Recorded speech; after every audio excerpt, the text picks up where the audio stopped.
Students, welcome to ARK education centres. तो आज मैं आप सबको प्लांट किंगडम का जिम्नोस्पर्म जो पार्ट बचा हुआ था वो आज डिस्कशन करेंगे। तो सबसे पहले आइए जानते हैं जिम्नोस्पर्म के थोड़ी सी बेस के बारे में, उसके बाद आपकी NCERT क्या कहती है इसके बारे में हम आपको बताएंगे। तो सबसे पहले ये बता दें कि जिम्नोस्पर्म जो होते हैं ये टेरिडोफाइटा के बाद के विकास वाले पौधे होते हैं। उसके बाद सबसे ज़्यादा विकास वाले जो पौधे होते हैं वो एंजियोस्पर्म में आते हैं। तो जिम्नोस्पर्म वाले जो पौधे होते हैं यह अनावृत पौधे भी कहलाते हैं, अर्थात इसका मतलब ये होता है कि बिना कवर वाले, मतलब ऐसे बीज या ऐसे सीड्स जिस पे सीड कोट नहीं पाई जाती है उसे अनावृत बीजी पौधे कहा जाता है या जिम्नोस्पर्म कहा जाता है। तो इसका यह मतलब हुआ कि जो इसका बीजांड होता है, जो इसका ओव्यूल होता है, वो अंडाशय भित्ति मतलब ओवेरियन वाल से ढका नहीं होता है। इसका मतलब ये हुआ है कि फर्टिलाइजेशन के पहले और फर्टिलाइजेशन के बाद भी इनका जो ओव्यूल होता है सीड कोट के द्वारा या ओवेरियन वाल्स के द्वारा ढका नहीं होता है। इसके जो वृक्ष होते हैं इसमें बहुत बड़े आकार के वृक्ष और छोटे आकार की झाड़ियाँ भी पाई जाती हैं। इसका जो जिम्नोस्पर्म का जो सबसे बड़ा वृक्ष होता है वह सिकोआ होता है, जो कि बहुत अधिक लंबे समय तक जीवित भी रह सकता है। इसके साथ ही इसके कुछ छोटे छोटे भी पौधे पाए जाते हैं तथा कुछ पौधे कवक के साथ अपना सहयोजी जीवन यापन करते हैं या संयोग करते हैं, जिस संयोग करके ये कवक मूल का निर्माण कहा जाता है। जैसे कि पाइनस ऐसे जिम्नोस्पर्म होते हैं, ऐसे जिम्नोस्पर्मी पौधे होते हैं जो कवक के साथ कवक मूल का निर्माण करते हैं। वहीं कुछ पौधे जो है कि नाइट्रोजन फिक्स करने वाले, नाइट्रोजन फिक्सेशन वाले जो बैक्टीरिया होते हैं उनके साथ यह संयोजी कर करके यह प्रवाल मूल का निर्माण करते हैं। ऐसे पौधों में या ऐसे जिम्नोस्पर्मी साइकस कहलाते हैं या साइकस जिम्नोस्पर्म ऐसा जिम्नोस्पर्म पौधा होता है, वनस्पति है, जो कि बैक्टीरिया फिक्सेशन करने वाले बैक्टीरिया जीवाणुओं के साथ संयोग करके प्रवाल मूल का निर्माण करता है। इसका जो बीजाणुधानी होता है वह दो विषम बीजाणुक हो सकते हैं, जो कि एक लघु बीजाणु पड़ पर स्थित होता है। तो लघु बीजाणुधानी को नर कहते हैं, नर शंकु कहते हैं, और यहीं गुरु बीजाणुधानी को मादा शंकु कहा जाता है। गुरु बीजाणु मातृकोशा से मेयोसिस डिवीजन के बाद 4 बीजाणु बनते हैं और यही बीजाणु फर्टिलाइजेशन के लिए पानी के माध्यम से या हवाओं के द्वारा या इंसेक्ट्स के द्वारा यह जब पहुंचा दिया जाता है परागनली के पास, तो परागनली स्त्रीधानी की ओर ले जाती है और यही स्त्रीधानी पर जा करके वहाँ पर बीजाणुओं को छोड़ देती है। निषेचन के बाद युग्मनज यानी या जाइगोट का निर्माण होता है, जिसमें एक भ्रूण या जाइगोट का डेवलपमेंट धीरे धीरे स्टार्ट होने लगता है और बीजांड से बीज का निर्माण होता है। लेकिन यह बीज ढके हुए नहीं होते हैं, कोटिंग नहीं होती है, इसीलिए इनको अनावृत बीजी वाले पौधे या जिम्नोस्पर्म वाले पौधे कहा जाते हैं। आइए देखते हैं आपकी NCERT क्या कहती है। तो हम एक एक लाइन आपकी NCERT को पढ़ते हैं। तो सबसे पहले आइए जानते हैं कि जिम्नोस्पर्म दिया है क्वेश्चन में कि जिनोम्स मतलब होता है अनावृत और स्पर्म का मतलब होता है बीज। तो जिम्नोस्पर्म का मतलब होता है अनावृत बीजी वाले पौधे। तो जिम्नोस्पर्म ऐसे पौधे होते हैं जिनमें बीजांड अंडाशय भित्ति से ढके हुए नहीं होते हैं और यह निषेचन से पूर्व तथा बाद भी अनावृत ही रहते हैं। मैंने आपको बताया कि जो इनका ओव्यूल होता है वह ओवेरियन वाल से ढका नहीं रहता है। फर्टिलाइजेशन के बाद तथा फर्टिलाइजेशन के पहले भी इनका जो ओव्यूल है वो अनावृत ही रहता है। जिम्नोस्पर्म में मध्यम अथवा लंबे वृक्ष तथा झाड़ियाँ होती हैं। मैंने आपको बताया कि अधिक समय वाले भी पौधे पाए जाते हैं तथा कम समय वाले भी पौधे पाए जाते हैं। जिम्नोस्पर्म का सबसे लंबा वृक्ष सिकोआ होता है। इनकी मूल प्रायः मूसला होती है, टैप रूट पाई जाती है। तो आइए आगे देखते हैं कि आपकी NCERT आगे क्या कहती है। तो आगे कहती है कि इसके कुछ जीनस मतलब इसकी कुछ जातियाँ की मूल कवक के साथ संयोग कर लेती हैं मतलब कि जो जिम्नोस्पर्म की कुछ जातियां हैं वह कवक के साथ या कवक मूल के साथ या कवक के साथ सहयोग कर लेती हैं या कवक के साथ जो है कि अपना जीवन यापन करने लगते हैं, जिसे वह कवक मूल का निर्माण करती हैं। अब उसे कवक मूल कहा जाता है। इसके जो उदाहरण होते हैं वह पाइनस होते हैं, मैंने ये आपको पहले बताया बेसिक के रूप में। जबकि कुछ अन्य छोटी विशिष्ट प्रकार के मूल नाइट्रोजन फिक्स करने वाले साइनोबैक्टीरिया के साथ सहयोग कर लेती हैं। साइनोबैक्टीरिया एल्गी जो शैवाल्स होते हैं उनके साथ यह नाइट्रोजन फिक्सेशन करने वाले जो शैवाल होते हैं उनके साथ जिम्नोस्पर्म की एक जो जातियां होती हैं जिसका नाम है साइकस, वह उसके साथ सहयोग कर लेता है और एक प्रवाल मूल का निर्माण करता है। इसकी पत्तियां सरल तथा संयुक्त होती हैं। साइकस में पिच्छाकार पत्तियां कुछ वर्षों तक रहती हैं। मतलब साइकस में, इसमें पहले आपके इसे बता दिया है कि जो पिच्छाकार पत्तियां पाई जाती हैं वह केवल आपके साइकस वनस्पति में पाई जाती है। जिम्नोस्पर्म में पत्तियां अधिक ताप, नमी तथा वायु को सहन कर सकती हैं। ये समझाने के लिए कोई काफ़ी नहीं है। शंक्वाकार पौधों में पत्तियां सुई की तरह होती हैं। मतलब आप देखे होंगे एक प्रकार का, जैसे अशोक का वृक्ष आपने देखा होगा, अशोक का वृक्ष आप देखिए शंक्वाकार होती है और इसकी जो पत्तियां होती हैं आप, या फिर आप वो देखे होंगे क्या कहते हैं उसको, नारियल का पेड़ देखे होंगे, या फिर जो है आप देखे होंगे वो जो दूध के जैसा निकलता है पानी, क्या नाम है उसका, ताड़ी का वृक्ष देखे होंगे, ताड़ का वृक्ष देखे होंगे। उनकी जो पत्तियां होती हैं वो सुई की जैसे नुकीली होती हैं। इनकी पत्तियां की सतह क्षेत्रफल कम होता है, मोटी क्यूटिकल वाली होती हैं, जिसकी वजह से इनका जो गतिरंध्र होता है वो बीच में धारीदार होता है। इन गुणों के कारण पत्ती की पानी हानि कम होती है। जिम्नोस्पर्म विषम बीजाणुक होते हैं। वे अगुणित बीजाणु तथा बृहद बीजाणु बनाते हैं। वे अगुणित लघु बीजाणु तथा बृहद बीजाणु का निर्माण करते हैं। लघु बीजाणु चल करके आगे आपका नर शंकु बनाता है, वहीं बृहद बीजाणु चल करके बीजाणुधानी का निर्माण करता है जिसे मादा शंकु कहते हैं। तो बीजाणुधानी में दो प्रकार के बीजाणु उत्पन्न होते हैं। बीजाणुधानी बीजाणुपर्ण पर स्थित होते हैं।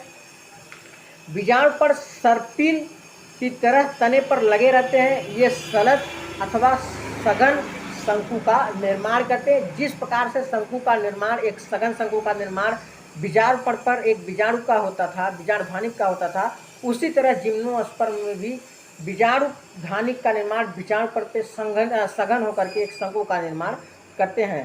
शंकु जिन पर लघु बीजाणुपर्ण तथा लघु बीजाणुधानी होती है उन्हें लघु बीजाणुधानिक अथवा नर शंकु कहा जाता है। शंकु जिन पर लघु बीजाणुधानिक अथवा लघु बीजाणुधानी होते हैं उन्हें जो है कि लघु बीजाणुधानिक तथा नर शंकु कहा जाता है। इसके बाद बच्चों क्या होता है कि जो प्रत्येक बीजाणु होते हैं, प्रत्येक बीजाणु से नर युग्मक का निर्माण होता है और वहीं संतति का निर्माण करते हैं जो बहुत ही न्यूनीकृत होते हैं। इसके बाद ही हम बात करते हैं कि जो प्रत्येक लघु बीजाणु से नर युग्मकोद्भिद संतति का निर्माण होता है, यानी एक नर जो युग्मकोद्भिद होता है या नर शंकुत होता है वो युग्मकोद्भिद संतति का उत्पन्न करते हैं जो बहुत ही न्यूनीकृत होती हैं और वह बहुत ही कुछ कोशिकाओं में सीमित रहती हैं। इसका मतलब ये हुआ कि जो नर शंकु होता है, नर शंकु युग्मकोद्भिद संतति उत्पन्न करती हैं जो बहुत ही न्यूनीकृत, बहुत छोटी होती हैं या सीमित कोशिकाओं का निर्माण करती हैं। इस न्यूनीकृत नर कोशिका युग्मकोद्भिद को परागकण कहा जाता है। मतलब जो नर शंकु के द्वारा जो सीमित कोशिकाएं, न्यूनीकृत नर कोशिकाएं बनती हैं, इसी युग्मकोद्भिद को परागकण कहा जाता है। परागकण का विकास लघु बीजाणुधानी में होता है, जिस शंकु पर गुरु बीजाणु तथा गुरु बीजाणुधानी होती है उसे बीजाणुधानिक या गुरु बीजाणुधानिक या मादा शंकु कहा जाता है। इसका मतलब ये हुआ बच्चों कि जो बीजाणुधानिक होता है या जो लघु बीजाणुधानिक या परागकण का विकास जिस लघु बीजाणुधानिक पर होता है उसको जो है कि गुरु बीजाणुधानिक या मादा शंकु कहा जाता है। बीजाणुधानिक यह जो है कि गुरु बीजाणुधानिक जो है दो प्रकार के नर अथवा मादा शंकु एक ही वृक्ष पर या विभिन्न प्रकार के वृक्षों जैसे साइकस पर स्थित हो सकता है। मतलब कि आपके नर शंकु तथा मादा शंकु एक ही वृक्ष पर हो सकते हैं या फिर अलग अलग वृक्षों पर हो सकते हैं अथवा विभिन्न वृक्षों पर जैसे साइकस पर स्थित हो सकते हैं। गुरु बीजाणु मातृकोशा बीजांडकाय या एक कोशिका विभेदित हो जाता है। बीजांडकाय एक स्तर द्वारा सुरक्षित रहता है और इस सघन रचना को बीजांड कहते हैं। आप ध्यान से पढ़िए कि गुरु बीजाणु मातृ कोशिका बीजांडकाय के एक कोशिका काय में विभेदित हो जाता है। बीजांडकाय एक स्तर द्वारा सुरक्षित रहता है और इस सघन रचना को बीजांड कहते हैं। बीजांड गुरु बीजांड पर्ण पर होते हैं जो एक गुच्छा बनाकर मादा शंकु बनाते हैं। जो बीजांड होता है वह गुरु बीजाणु पर्ण पर होते हैं और एक गुच्छेदार जैसे संरचना का निर्माण करते हैं और यही गुच्छेदार संरचना एक शंकु या मादा शंकु का निर्माण करती है। गुरु बीजाणु मातृ कोशिका से मेयोसिस डिवीजन के बाद जो है कि आपका मेयोसिस डिवीजन के बाद आपका जो है कि बीजाणु का निर्माण होता है। 4 बीजाणु का या 4 गुरु बीजाणु बन जाते हैं। गुरु बीजाणु बीजांडकाय स्थित अकेला गुरु बीजाणु मादा युग्मकोद्भिद से विकसित होता है। इसमें 2 अथवा 2 से अधिक स्त्रीधानी अथवा मादा जनन अंग होते हैं। बहुकोशिकीय मादा युग्मकोद्भिद में बीजाणु गुरु बीजाणुधानी में रह जाते हैं। बहुकोशिकीय मादा युग्मकोद्भिद भी गुरु बीजाणुधानी पर भी स्थित रह सकते हैं। जिम्नोस्पर्म में दोनों ही नर तथा मादा युग्मकोद्भिद ब्रायोफाइटा तथा टेरिडोफाइटा की तरह स्वतंत्र नहीं होते हैं।